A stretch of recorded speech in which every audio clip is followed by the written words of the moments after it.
ating lahat, lalong-lalo na po sa lahat ng mga subscribers ng Madiskarting Waray at sa lahat ng mga nanonood ngayon sa akin. So ngayon, kung bago ka lang sa aking YouTube channel, matututuhan mo dito kung paano mag-bake ng cake. Ayan, mayroon ako ditong napakasarap na chocolate moist cake.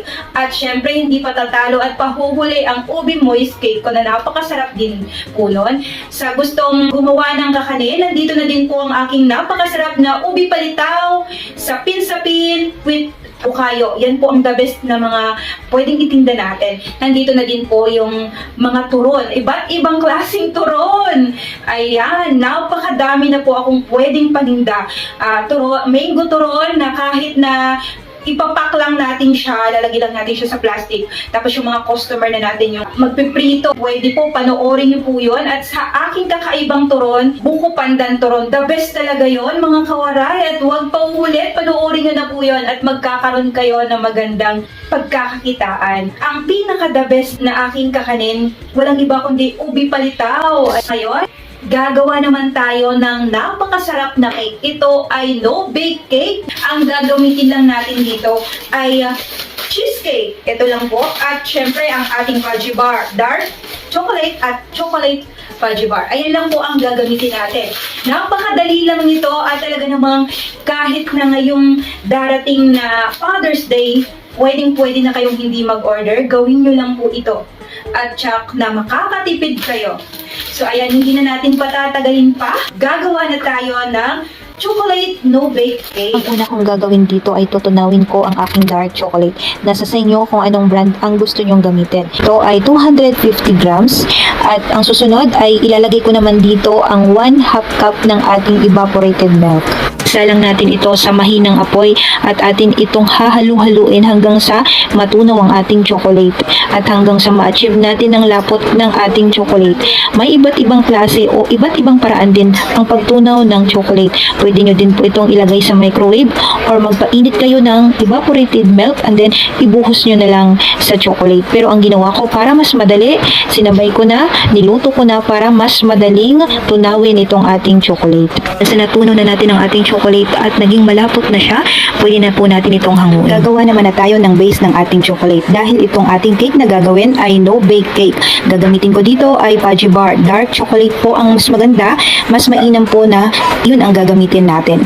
Sa gagawa nito, kung maliit lang na baking pan ang gagawin nyo, isang balot lang ng fudgy bar.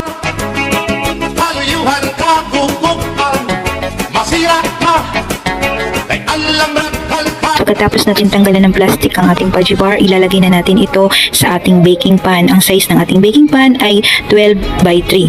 Dito sa ating 14 pieces na fudgy bar, malaking cake na po ang nagagawa natin.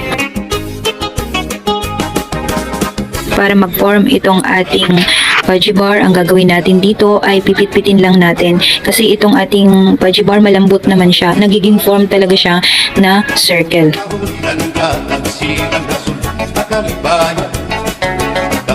Dahil kinulang ako dito ng dark chocolate, gumamit ako dito ng 4 na pirasong chocolate lang po, yung medyo light po doon sa ating dark. Okay naman po ang lasa, pero mas maganda pa din kung lahat ay dark ang gagamitin nyo. Mas maganda tingnan kung lahat ng fudgy bar ay dark chocolate ang gagamitin natin.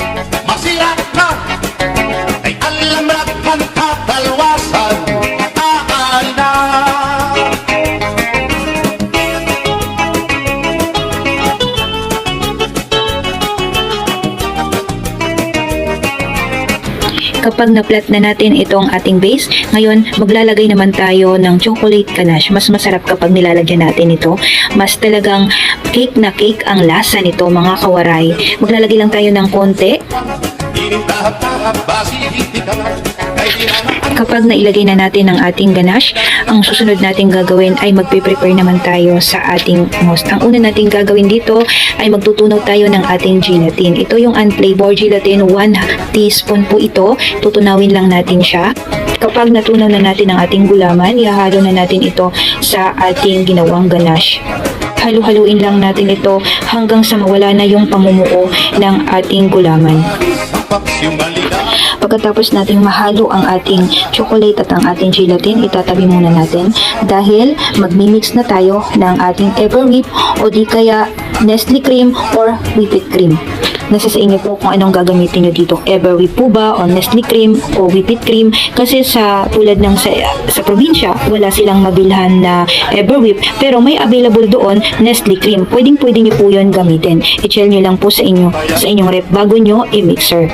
Mix po natin ito ng high speed.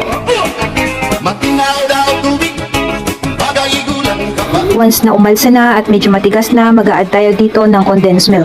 Ang nilagay ko dito ay 1/4 cup para hindi ganun katamis. Depende sa inyo yun kung maglalagay din po kayo ng condensed milk.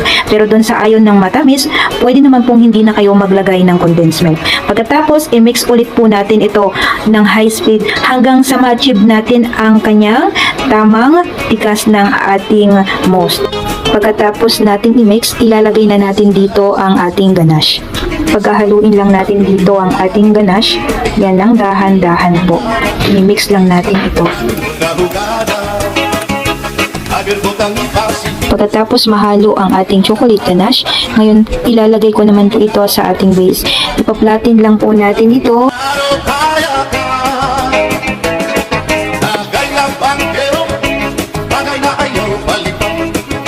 Pag okay na, maglalagay naman ako dito ng lemon square. Ito ay cheesecake. Ayan, para mas masarap, maglalagay tayo ng kakaiba. Maglalagay tayo ng lemon square. Ang gagawin ko dito, paghahatiin ko sa dalawa ito. Ayan, tamang-tama lang po yan. 10 pieces po, kasyang-kasya dito sa ating size 12 na baking pan. Pagkatapos nating makat sa dalawa, ngayon ilalagay na ulit natin ito sa ibabaw. I-arrange natin ito ulit ng pabilog.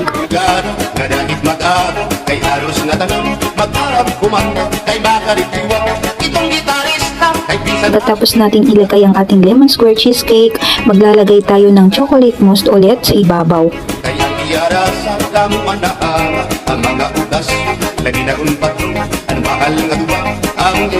Once na okay na, i-chill muna natin ito ng 3 hours para tumigas itong ating chocolate mousse. After 3 hours, matigas na po itong ating chocolate mousse.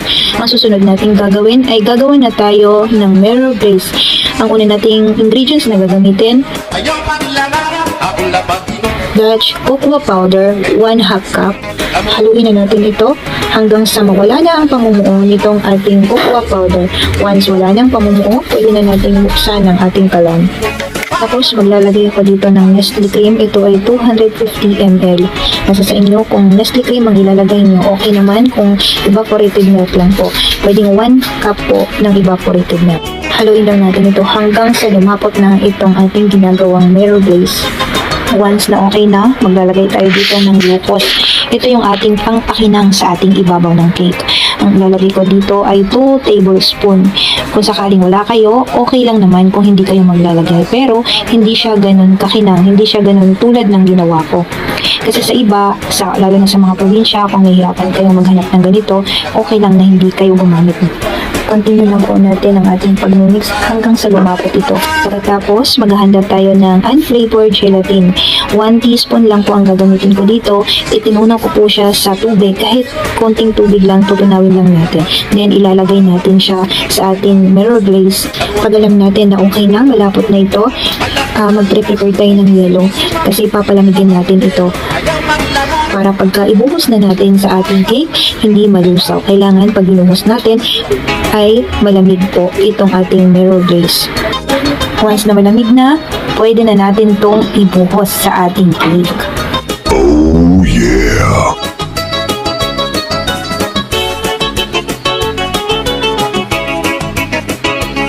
Papansin nyo na pwede tayong manalamin na dito sa ginawa natin.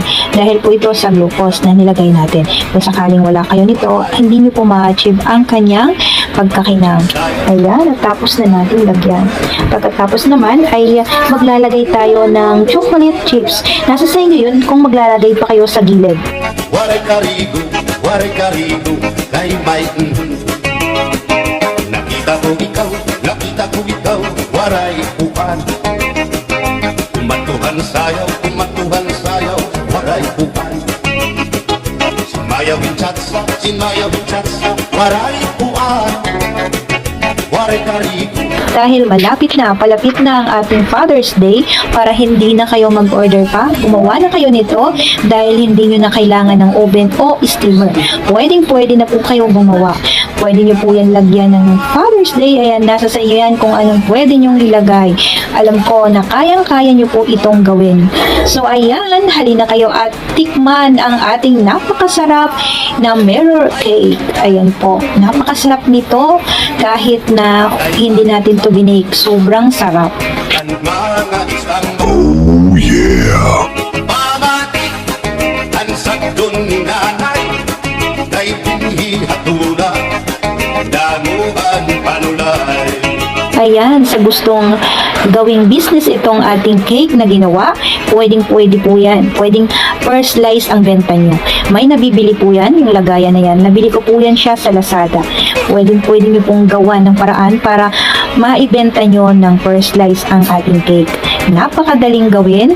So ayan mga kawaray, hanggang sa susunod at sana nagustuhan nyo po ang napakasarap kong cake. Kung nagustuhan nyo po ang aking video ngayon, isubscribe nyo po ang aking YouTube channel, ang My Discarding Waray. I-like nyo po kung nagustuhan nyo po itong ating video. Thank you po sa inyong lahat at salamat sa patuloy na panunood sa aking YouTube channel. God bless po sa ating lahat mga kawaray! At sa gustong hiramin ang aking mga picture na pwede nyong ipang-post sa inyong mga FB, ang aking mga paninda, dalawin nyo pong aking Facebook, Hasmin Cabigues, at pwede nyo pong hiramin ito. At dahil nga marami ang nagpapa-shoutout sa atin, ang ating mga subscribers na mga nagko-comment, ay shoutout natin si Shoni Boytison. Wow, sarap naman yan. Maraming salamat ma'am. God bless sa iyo. Thank you din po sa panunood nyo sa akin. Edith Bernales. Yung torta please. Ano pong sabi niyo yung torta please? Anong ibig sabihin ni ma'am Edith Bernales? Ang sabi niya ay yung torta please. At syempre shoutout din natin si Alma Boneta. Thank you sa sharing. Pwede ba ang kasaba din? Pwede naman po ma'am. Gayahin nyo lang po ang ginawa ko dito. At pwede nyo pong gawin itong ating ipangpalit nyo sa ating kamote ang kasaba. At shoutout din natin si Arsinia Kuyo. Salamat po sa pag-share sa mga kakanin na nakakapulot po ang ideya ma'am. Ilang piraso po ang nasa tab at magkano po ang benta nyo ma'am from Vegan Ilocos Store. Thank you ma'am. Shoutout po sa inyo. Ang isa po niyan ay 10 piso po ang bawat isa ng aking ubi palitaw at sa isang tab 10 pieces, 100 pesos po at makakagawa kayo ng 50 peraso. At i-shoutout din natin si Ma'am Rizzy Licious. Magtinda kaya ako sa kantin yan. Opo ma'am, pwede kayo magtinda at magugustuhan po ito ng mga bata. At i-shoutout din natin si Merly Apanyo. Ang ganda naman ng kulay at padaling gawin. Napakadali lang po talaga niyan. At i-shoutout din natin si Biboy Madahan. Wow, ang sarap. At i-shoutout din natin si Krusty Frog Rainbow Skies. Sarap. Thank you po sa walang sawang panunood nyo po sa ating YouTube channel. At i-shoutout din natin si Ma'am. Shoutout po natin si Ma'am Glenda Nablo. Ang sabi niya pa, shoutout, taga Samar po ako. Ayan, shoutout po sa lahat ng mga taga Samar. Shoutout po sa family niyo Ma'am Glenda Nablo. At i-shoutout din natin si Zenyor Bill Diaz, Simply Vlog, Yummy. At syempre, i-shoutout din natin si Geraldine Rosos. Ano po ang size ng bilao? At magkano ang bintahan ng isa ma'am? Itong ating kutsinta de leche ay 10 piso po ang bintahan ko dito. At napakalaki na po ng inyong tutubuin kapag ito ang gawin nyo. Napakadali lang gawin at hindi po siya mapapanis agad-agad. At i-shoutout din natin si Renato Baga, Maupay Pod Waray. Ayan, ang sabi niya, Maupay Pod. Ibig sabihin, ito ay taga-Waray din si Sir Renato Baga. Thank you po sa panunood nyo palagi sa aking YouTube channel. Hanggang sa susunod mga kawaray. Happy Father's Day po sa lahat ng mga ama.